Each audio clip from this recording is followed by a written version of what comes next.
Welcome back to Woodland Pools. I just got back from the Rare Evo conference here in warm, sunny Colorado, and while I was there, I had a chance to sit down with Patrick from EndMaker and talk about his new project, ADAMail. It was a great conversation, I learned a lot, and I think you will too.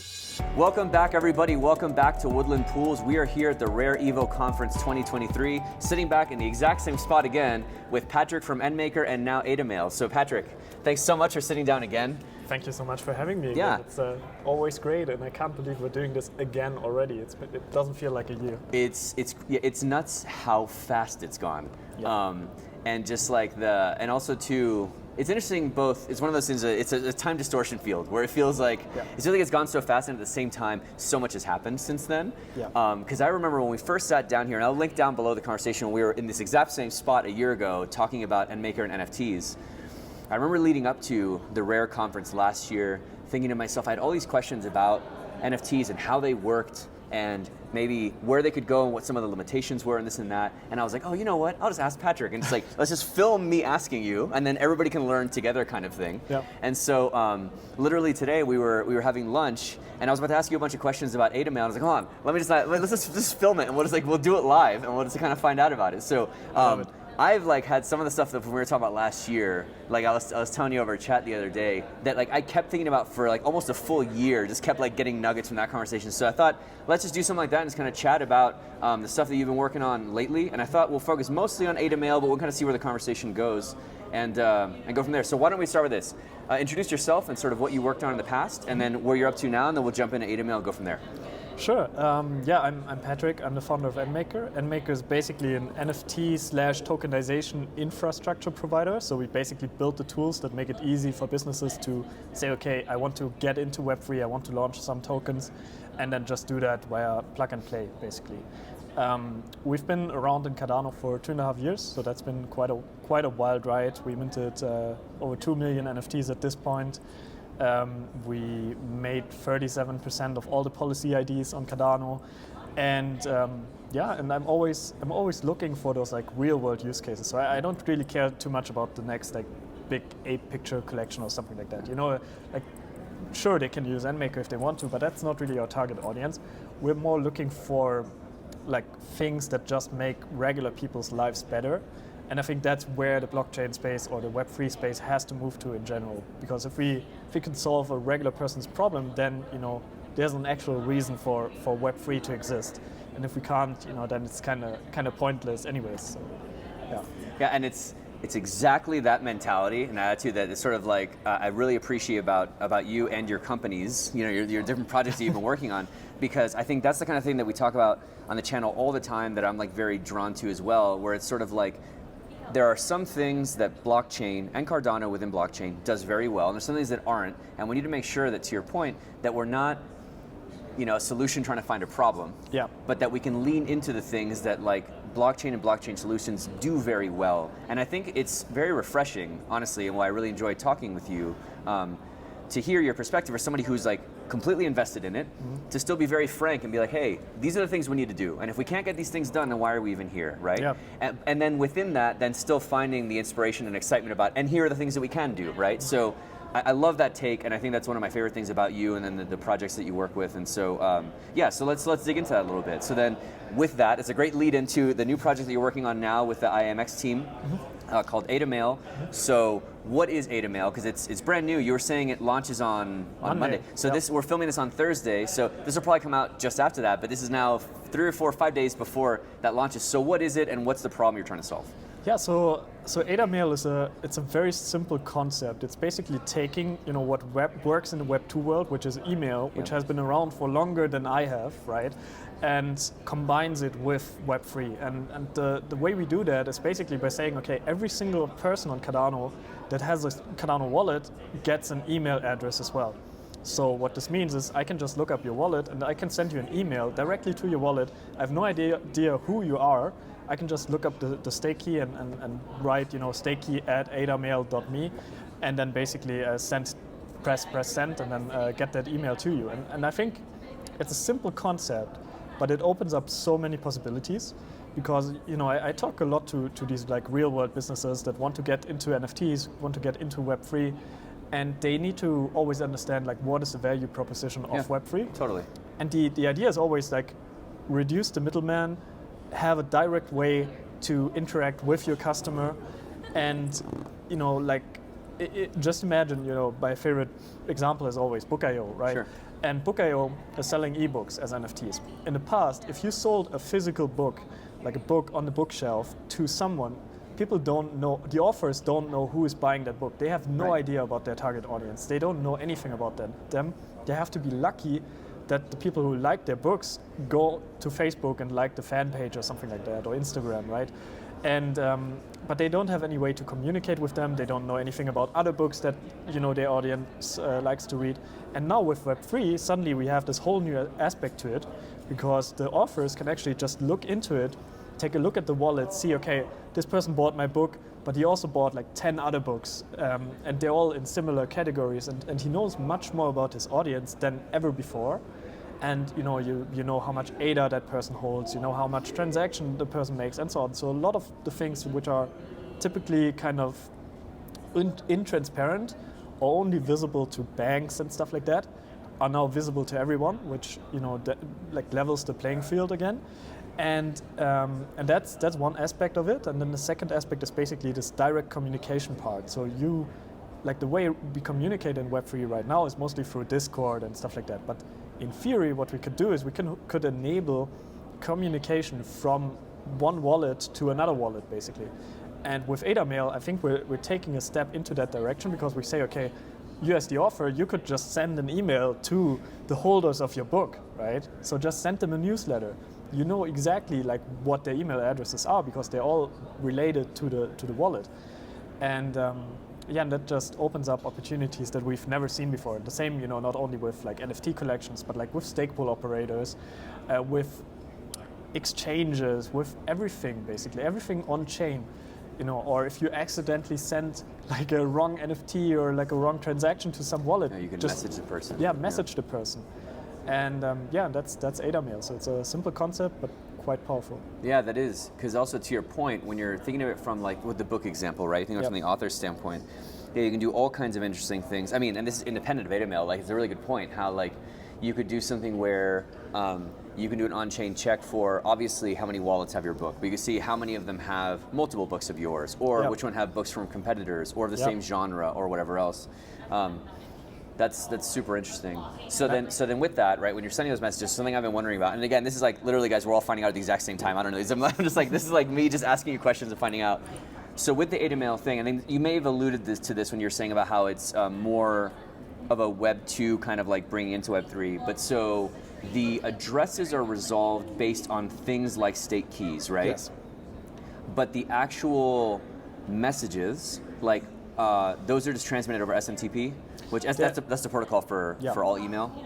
They're basically just a standard email protocol. Got it. So there's nothing on-chain at this point, at least. We can think about on-chain messages later on, but got it. Right now it's just regular email, and I think that's very important as well, because you can basically use an ADAMail and you can interact with a Web 2 person who doesn't know anything about crypto or your involvement in crypto, and just send them your email address, and that's it. Yeah. Okay. And the way we do this with the addresses is basically we have the stake keys. So we take the stake key and then do add ADAMail.me. Yep. But we also allow for additional like aliases. So we enable a secondary marketplace for aliases. So you could buy like, I don't know, like Woodland at ADAMail.me, right? And you can trade that, and then the other person gets the inboxes which are sent to this email, or the emails which are sent to this inbox and stuff like that. And we also resolve ADA handles, actually. So like every single person who accesses ADAMail automatically has multiple aliases, like one for the stake key, one for the ADA handle, then one for potentially the one they get from ADAMail. And in the future, we'll open it up to ADA domains possibly, but also other protocols like unstoppable domains if they come over to Cardano and stuff like that.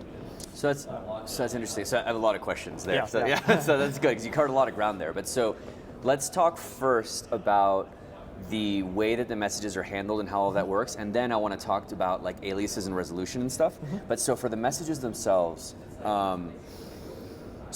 okay.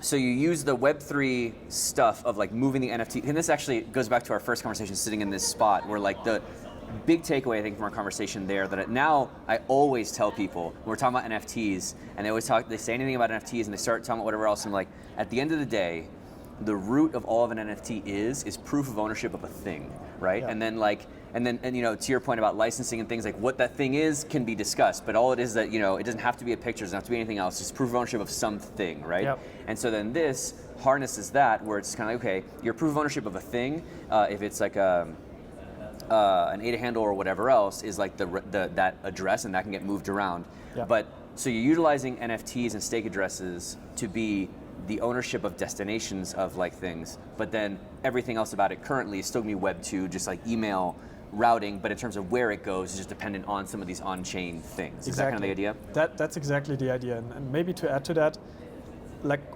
it's basically a Web 2 kind of interface, and the way it gets routed is Web 2, but because you are signing in with your wallet, it opens up a lot of like new possibilities which become very interesting very quickly. So you could say, okay, and that's why IMX is a great partner. IMX does identity solutions, KYC, stuff like that, right? DIDs. And essentially what you could do is you could say, okay, I have this Cardano wallet, I'm logging into my ADAMail with this wallet, and then I want to send an email to you, and I want to prove that I'm actually the owner of this email address, and I want to prove maybe that I'm an actual human. So what I could do is I could attach a DID in my wallet and then basically sign the whole email address with the wallet, right? And that's, I think, a very powerful thing to do, because suddenly you have this whole like authenticity directly in the emails, and you can do it on a level which was not possible beforehand, except in an extremely centralized way. And if you expand that concept, there's so much more that you could integrate into ADAMail. Like you could, for example, and we're going to do that at some point, you could build a standard for sending transactions via email, and then basically you get a link in the email, but it's not an actual, you know, HTTPS link, but it's a standard for a wallet. You click on it, wallet opens up, and you just sign it and like agree to a deal or something like that. You could take it to Endmaker Pay. Yeah, for example, like integrated as an Endmaker example. Pay. Yeah. And you could, if you think about that, like you could take whole contracts and basically put them into an email and just sign them with the wallet, and then the wallet could have KYC or could have like DIDs or whatnot. So it becomes a lot more user-friendly in a way, and the wallet becomes extremely powerful. That's really interesting, yeah. And it's interesting too, because like, if I'm not mistaken, PGP, which is used for all kinds of other things, was originally invented for that, wasn't it? For verification of emails. Like, I think that's what it was originally. Yeah. So it's funny that it's come full circle, where it was like for that, nobody really used it for that. Then it became used for all kinds of other things in blockchain too, and now it comes back full circle back to email again, which is kind of interesting, because then you can do it. You can have all the enhancements that were built on top of PGP with the contextual enhancements of things like what your address is, what a DID is, and stuff like that, with the same root technology that you know works because it was made for that originally. That's super interesting. So with that then, when you do like alias, so for stake addresses and stuff, stake keys, that's straightforward. Yeah. When we talk about like alias resolution and stuff like that, how does that work? Because let's say, so the nice thing about it is, and actually to complete this thought, what's cool about using these things that are on-chain as verifiable proof of something is then that like, when someone sends an email or whatever else, you know it can't be spoofed, because like the proof is like, well, no, I have this wallet, it corresponds to this stake, so you know it's gonna go to you, right? But for aliasing, if you have something like an ADA handle, that again, the fact that it sits in that wallet, you as ADAMail know who to route it to, but I think I saw, because I was glancing when you first did the announcement of like pricing of things, I think I saw that like of the tiers, the ADA handle support is like some additional tier or something like that. So we actually changed that. We had that planned as an additional tier at the beginning, but we are including ADA handles in the like base tier, so in the lowest tier, and it's an interesting topic to talk about, because like if you think about it, it becomes really tricky if you move the alias from one, like your ADA handle, right, from one wallet to another wallet, and someone else is sending an email expecting to send it to you, the other person gets the email. And then also like in a chat room, like what about the chat history? Like what about the previous emails to that thing? The previous emails, anyway, you can't access the previous emails. The previous emails stay with the person that originally received them. But but yeah, I like to think about it like domains in a way. Sure. There are a lot of domains which are just completely unused around, and if you expect someone to have like, I don't know, Patrick.de or so, and someone else has this domain, it's also a problem. It's the same problem basically. So I don't think that there's going to be like a world where people just change the ADA handle or the ADA domains all the time.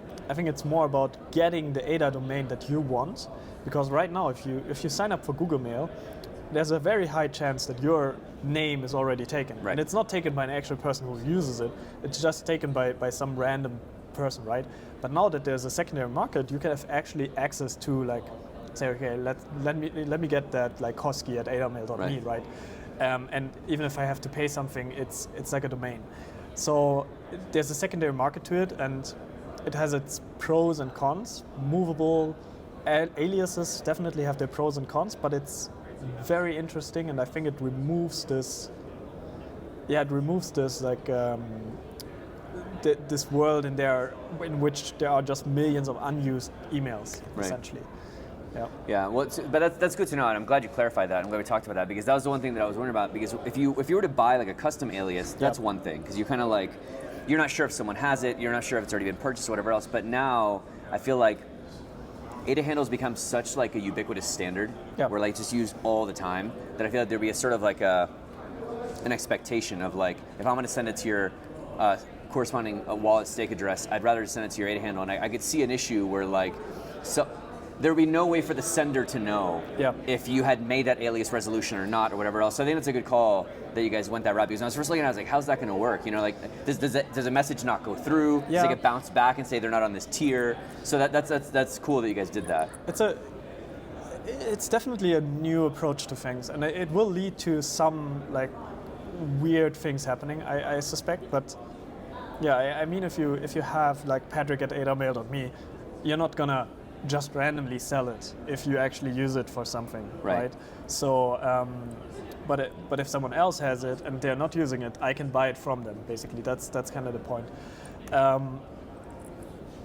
So and how are you guys doing those aliases? Are they gonna still be a very Web 2 managed on your servers, or is it gonna be that like the aliases like ADA handles are going to be minted as NFTs and sent to the wallet? Yeah, they're minted as NFTs. So basically, what you can do is we have 3 different passes, right? So we have the base pass. The base pass is just for access, and it gives you access to your stake key at ADAMail.me and to your ADA handle at ADAMail.me for all the handles you have in your wallet. Oh, okay.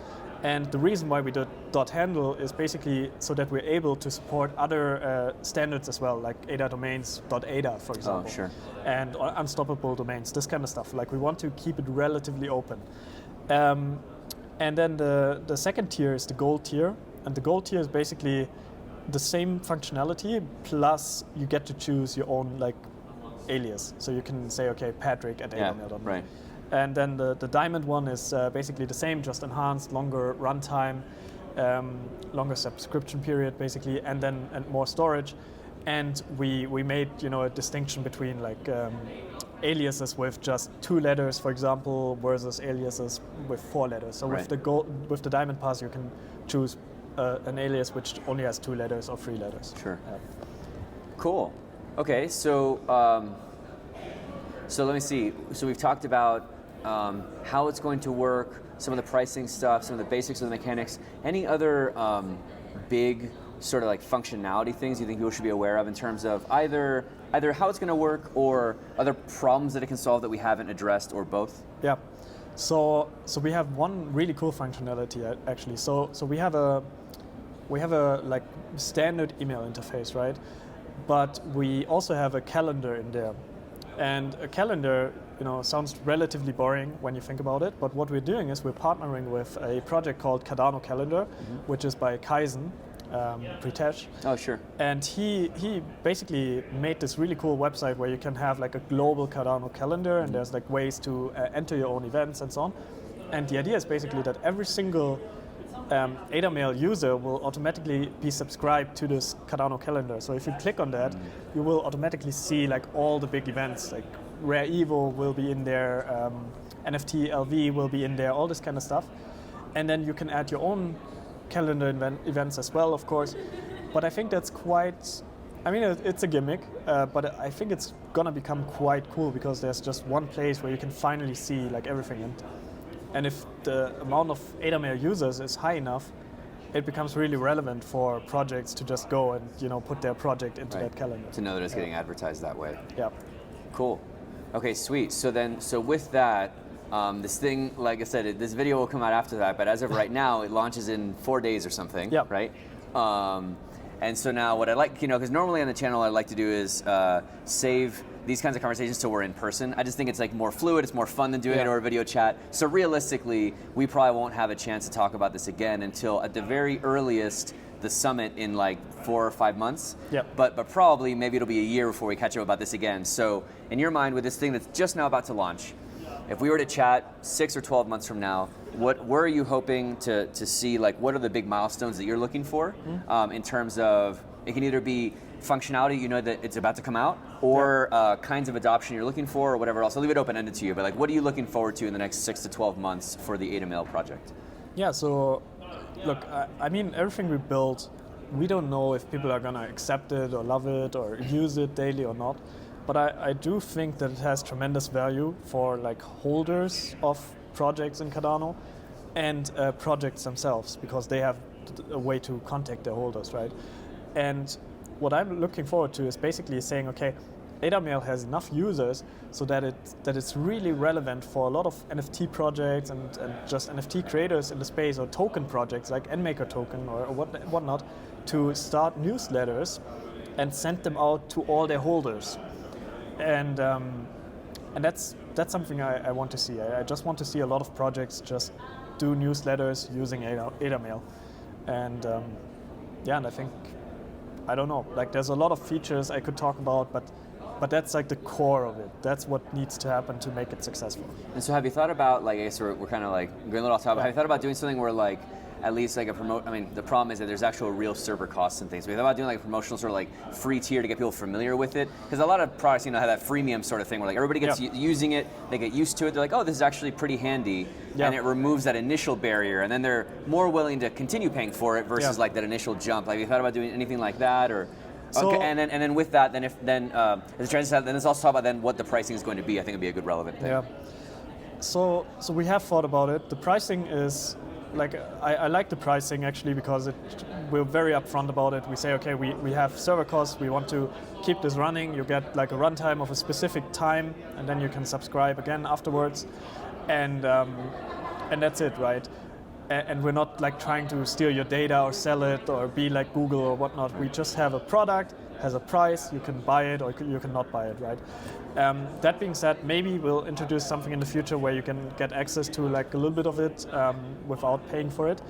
And what we also want to do is basically that when you log in without having an actual ADAMail access pass, you can just see, okay, there's like 10 NFT projects which are regularly sending email newsletters that you could opt in, stuff like that basically. And yeah, and that's one of the things. And then a second one is basically, we have the side of the consumer, right? So like the actual people that just use ADAMail as an email, but then we also have the side of the projects, and the projects have the problem that if they have 10,000 holders, they need to use a mailing system, right? So like MailerLite or whatever they are. MailChimp or whatever. MailChimp, exactly. And I can tell you from NMaker, MailerLite is actually one of our most amazing tools. We use it all the time, but we also pay $300 a month for it. Right. So it's quite expensive, and I don't think a lot of projects will like to do that. So what we are going to do is basically we're going to reach out to some of these projects and offer them access to to ADAMail for free at the beginning, and make like a standardized way so that they can send out those email newsletters without having to use like a third-party software. They just use a regular page on ADAMail, and that's it. And it's interesting too. Like, I'm glad. I think it's worth calling out explicitly, because just for like people watching, like I think a lot of times we think about like kind of know in the back of our minds that any social media that you use, that your data is being harvested, whatever else. But I think sometimes people forget that like the reason why Gmail is free is because they're also doing all that same harvesting on your emails. Yep. So you're sending maybe like personal conversations or whatever else in your emails, and all of that is being data harvested, and then that's being sold to different advertisers that you're seeing on these other social platforms. So like, that's actually a really great point where for people to understand that like, yeah, maybe people are used to having this service for free. Yep. But it's only free because like that old saying, it's only free because you're the product, right? Like you're not the customer. Yep. And so in this, where you're moving from becoming the product or what you're paying for is this very intrusive kind of like looking at all your information to becoming an actual customer where you're not actually harvesting any of that data, Yep. is a shift for people for it to be a payment. But I think it's also a good thing to be very aware of and awake and know, you know what I mean? Like, I agree, yeah. And I think we're seeing a little bit of a shift in the world in general towards that. It's not only like Web3 or anything, but it's, you know, with Twitter introducing a premium tier and something like that, they're still probably going to harvest our data. But right. I would love to see more products that just say, okay, we have a regular business model. We're not trying to like make data or sell your data to make money, but instead we say, okay, you need to pay to use the service, and that's it. And I think that's a good thing if we go into that direction. And so do you guys have do you already have set the pricing tiers? Yeah. Or I don't know if you'd rather, if you want to get into it, that's cool, or if you'd rather just tell people where to find it, because I don't know if it's going to change over time, whatever you prefer. So it's not going to change anytime soon, but yeah, you can go to ADAMail.me. That's basically where you find all the information. We have very extensive like FAQ, also about security, how do we make sure everything is compliant and so on. And yeah, that's where you can buy your ADAMail, get access, and basically try it out. Sweet. Yeah. And Patrick's also very active on Twitter and a very open and transparent person there. So if you have any questions, you could always ask him there too. Exactly. And it's a good sort of spot for discourse. Like, okay, cool. So any last thoughts for folks that are watching before we sign off? No, not really. I think we said everything. So, okay, sweet. Well, Patrick, thank you so much. I always appreciate the time. I always learn so much from these conversations, and I'm sure that like just like last time, I'll be watching this again and probably like tagging you in a tweet 6 months from now, being like, I finally just got what you were talking about in that passing comment that you made. So thanks so much for the time. Really appreciate it. Looks like Mickey Watkins from World Mobile's over here, so people are all blowing up in conversations with the hellos over there. But anyway, yeah. So thanks so much for the time. Thanks everybody. If you have any questions for Patrick about ADAMail or any other new things going on with him in the industry, let us know down below. And if nothing else, we'll see you next week.